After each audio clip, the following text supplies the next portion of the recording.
Good morning students. P block चल रहा था। पी ब्लॉक में हमने कल इनर्ट पेयर इफेक्ट की कुछ नॉलेज मैंने आपको दी थी, वो आज यूज आएगा। देखिए, इंपॉर्टेंट है इलेक्ट्रॉनिक कॉन्फ़िगरेशंस। 12th क्लास में भी बेटा एक क्वेश्चन यहां से आता है कि आप इलेक्ट्रॉनिक कॉन्फ़िगरेशंस लिखिए 13 कॉलम के अप टू थर्ड एलिमेंट का। तो आपको पहले तो पूरे पी ब्लॉक का आपको ओरिएंटेशन पता होना चाहिए कि कितने एलिमेंट्स हैं, कौन कौन से कॉलम है। तो मैं वापस से एक बार क्विक रिपीट कर देता हूं। 13 टू 18 जो ग्रुप है वो पी ब्लॉक में है, जिसमें 13 को बोरॉन परिवार, बोरॉन फैमिली, 14 को कार्बन फैमिली, 15 को निकोजेंस, 16 को चैल्कोजेंस और 17 को हेलोजेंस और 18 को इनर्ट गैसेस, नोबल गैसेस और इनर्ट गैसेस इनको हम बोलते हैं। आज हम साइज के बारे में बात करेंगे। देखो, साइज के बारे में कल भी हमने डिस्कस किया था, आज वापस डिस्कस करेंगे। देखो बच्चों, boron, aluminium, gallium, indium, thallium. देखो बच्चों, साइज में हमने पढ़ा है कि अप एंड डाउन जाते हैं तो बेटा साइज इंक्रीज होता है, और लेफ्ट टू राइट जाते हैं तो साइज डिक्रीज होता है। लेकिन पी ब्लॉक में सबसे ज्यादा एक्सेप्शंस हैं। देखो, यहां से और यहां तक तो इंक्रीज होगा, और यहां से यहां तक डिक्रीज होगा,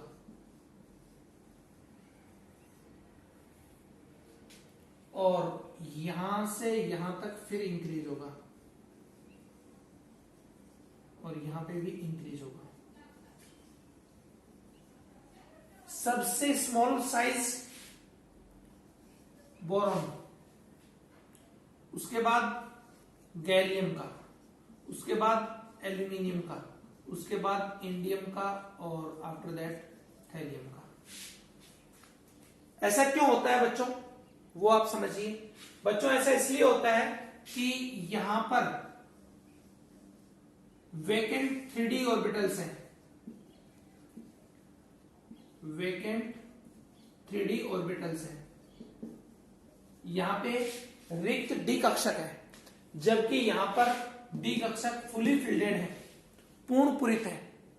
ठीक है, तो इलेक्ट्रॉन अगर ज्यादा हो गई, यहां पर खाली है, एरिया उसका ज्यादा है, लेकिन इलेक्ट्रॉन कम है, तो साइज क्या रहेगा, ज्यादा रहेगा। और अब इलेक्ट्रॉन्स, उसी में इलेक्ट्रॉन्स ज्यादा है, ठीक है, तो न्यूक्लियर अट्रैक्शन फोर्स इंक्रीज होगा। इस वजह से गैलियम का जो साइज है वो एल्यूमिनियम से स्मॉल है। बात क्लियर हो गई, साइज क्लियर हो गई। यहां से इलेक्ट्रोनेगेटिविटी नेक्स्ट आता है बच्चों।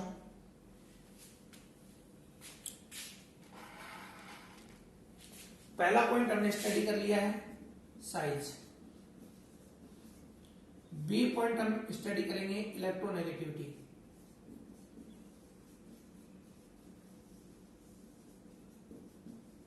इलेक्ट्रोनेगेटिविटी, देखो बच्चों, इलेक्ट्रोनेगेटिविटी में कोई एक्सेप्शंस नहीं है। अप एंड डाउन डिक्रीज होगी, लेफ्ट टू राइट इंक्रीज होगी। अप एंड डाउन डिक्रीज होगी, लेफ्ट टू राइट इंक्रीज होगी। सबसे ज्यादा इलेक्ट्रोनेगेटिविटी है बोरॉन की, और सबसे कम है थैलियम की। ये हाई और इसकी लो। सबसे हाई इलेक्ट्रोनेगेटिविटी किसकी है, बोरॉन की, और सबसे लो किसकी है, थैलियम की। कोई एक्सेप्शंस यहां पे नहीं है। Next C, metallic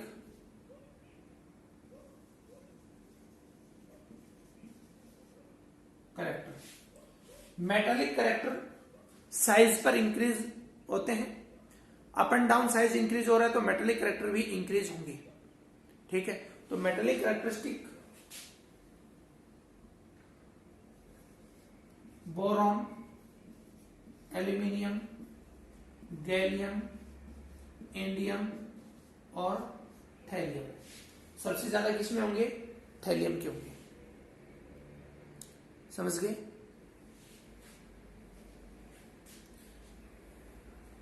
D point आता है आयोनाइजेशन,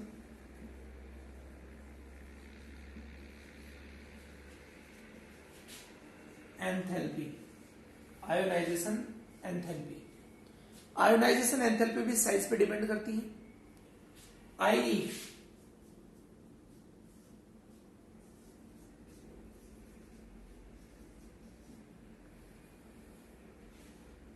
देखो, साइज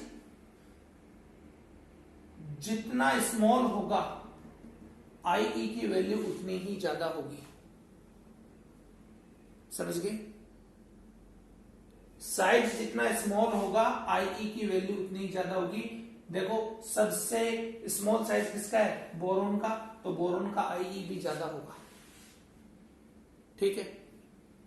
एल्यूमिनियम और गैलियम में बात करें तो आई किसकी ज्यादा होगी? गैलियम की ज्यादा होगी, क्योंकि गैलियम का साइज स्मॉल है। किससे? एल्यूमिनियम से। ठीक है। तो बच्चों, आयोनाइजेशन एंथैल्पी किस पर डिपेंड करती है? आयोनाइजेशन एंथैल्पी डिपेंड करती है साइज पे। किस पे डिपेंड करती है? साइज पे। ठीक है। और मेटेलिक कैरेक्टरिस्टिक डिपेंड करते हैं किस पे? आयोनाइजेशन एंथैल्पी पे।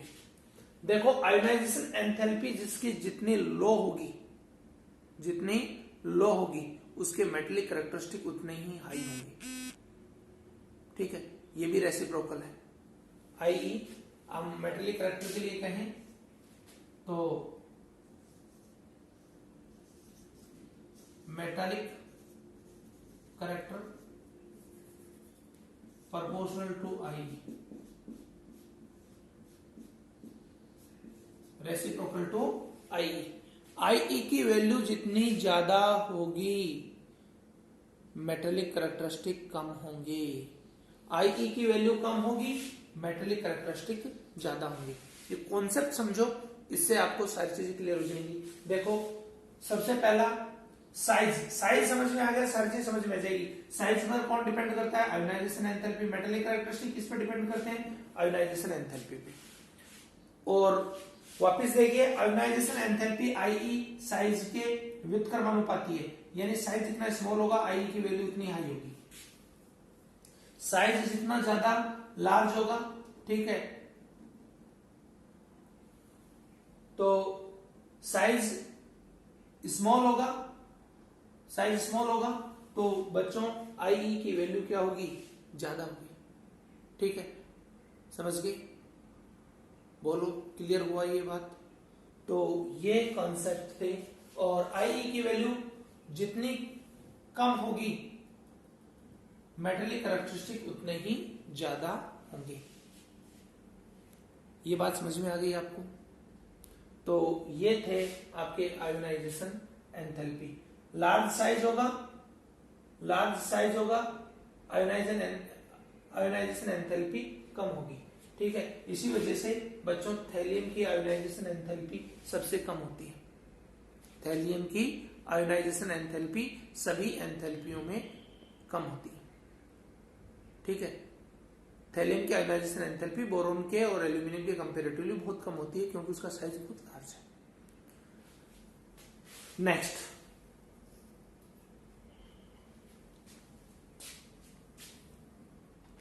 डेंसिटी। Next, density.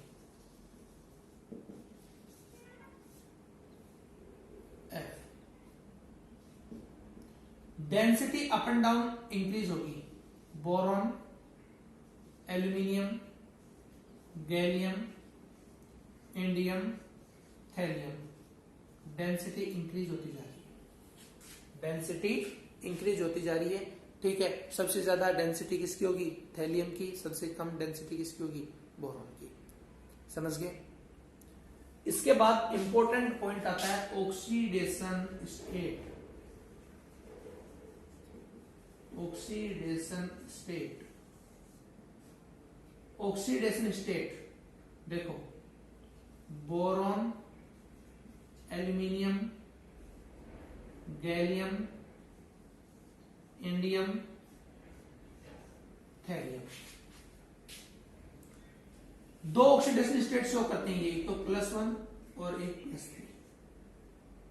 तो सबसे पहले +1 और इस साइड ले लेते हैं हम +3। देखो +3 up and down, +3 up and down stability decrease हो रही है। +3 की स्टेबिलिटी अप एंड डाउन क्या हो रही है, डिक्रीज हो रही है, जबकि +1 की stability up and down increase हो रही है, इंक्रीज हो रही है। ठीक है, रीजन क्या है बच्चों, रीजन समझो, ड्यू टू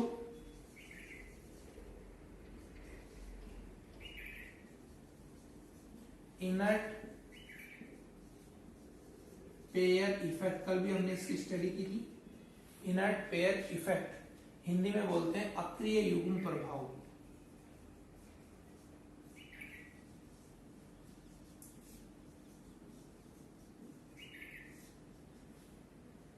अक्रिय युग्म प्रभाव, और ऑक्सीडेशन स्टेट को ऑक्सीकरण अवस्था।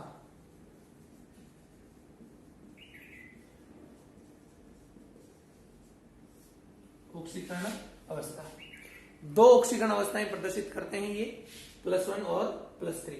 देखो दो ऑक्सीकरण अवस्था भी कैसे प्रदर्शित करते हैं। आउटर मोस्ट शेल का इलेक्ट्रॉनिक कॉन्फ़िगरेशन देखें तो NH2 NP1। ठीक है, 2 इलेक्ट्रॉन S में है और 1 इलेक्ट्रॉन P का है। जब ये इलेक्ट्रॉन केवल बॉन्डिंग में पार्टिसिपेट करे तो +1 ऑक्सीडेशन स्टेट, जब तीनों इलेक्ट्रॉन करें, तीनों इलेक्ट्रॉन कब करेंगे, ये एक्साइट होकर यहां चला जाए तो अब तीनों इलेक्ट्रॉन बॉन्डिंग में पार्टिसिपेट करेंगे तो अब ये +3 ऑक्सीडेशन स्टेट शो करेगा। अक्रिय युग्म प्रभाव क्या होता है बच्चों, जो आपके फुली फिल्डेड पूर्ण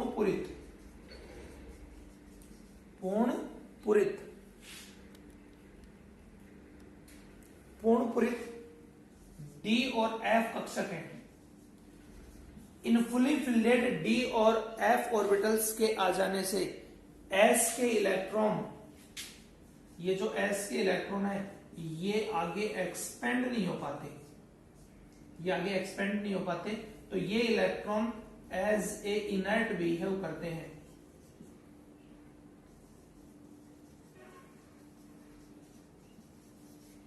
ये एज ए इनर्ट बिहेव करते हैं, ये अक्रिय की भांति व्यवहार करते हैं, यानी ये रासायनिक बंधन में भाग नहीं लेते, केमिकल बॉन्डिंग में पार्टिसिपेट नहीं करते। इसके कारण केवल कुछ एलिमेंट ऐसे हैं जो नीचे के एलिमेंट है जिनमें फुली फिल्डेड D और F आता है। किसमें आता है फुली फिल्डेड D और F, इंडियम और थैलियम में। इन दोनों की केवल ये ओनली +1 ऑक्सीडेशन स्टेट शो करते हैं।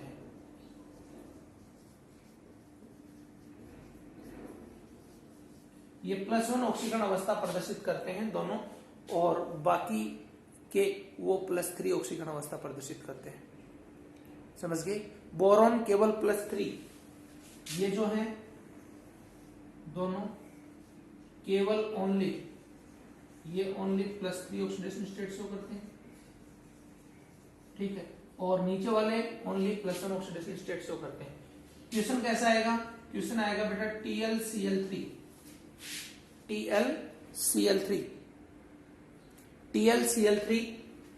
अस्थायी है, अनस्टेबल है, और TlCl स्थायी है, इट मीन्स स्टेबल है। ठीक, रीजन क्या बताओगे, इनर्ट पेयर इफेक्ट। ऐसा क्यों हो रहा है, ऐसा हो रहा है इनर्ट पेयर इफेक्ट के कारण। किसके रीजन से ऐसा हो रहा है, इनर्ट पेयर इफेक्ट के कारण ऐसा हो रहा है। जैसे जैसे इनर्ट पेयर इफेक्ट लगेगा, +1 lower oxidation state more stable comparatively high oxidation state. ये स्टेटमेंट लिख ले, due to inert pair effect, due to inert pair effect, and this inert pair effect only applicable P block elements, and P block elements में भी heavier elements like to indium thallium, जो नीचे के 2 periods के elements हैं उनमें ही ये लागू होता है। तो बच्चों अक्रिय युग्म प्रभाव नीचे के 2 आवर्त जो हैं पी ब्लॉक के उनमें लागू होता है, और इसके कारण इसकी उच्च ऑक्सीकरण अवस्था अस्थायी और निम्न ऑक्सीकरण अवस्था स्थायी होती है। ये प्रभाव पड़ता है किसका, इनर्ट पेयर इफेक्ट का। ठीक है बच्चों, नोट्स पीडीएफ आपको रेगुलर मिल रही है, आप होमवर्क भी पूरा भेज रहे हैं। तो इसी तरीके से जब तक अपनी ऑफलाइन क्लासेस नहीं लगती हैं तब तक हम इसी तरीके से ऑनलाइन क्लासेस के माध्यम से हम पढ़ेंगे। कोई भी प्रॉब्लम आती है आप मेरे से कॉल कर सकते हैं, वीडियो कॉल कर सकते हैं, आप मेरे से पूछ सकते हैं कि सर ये प्रॉब्लम्स है हमारी, इनको सॉर्ट आउट करो।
कल हम इसकी केमिकल प्रॉपर्टी को स्टडी करेंगे।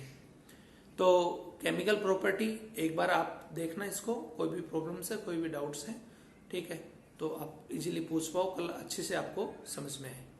थैंक यू बच्चों।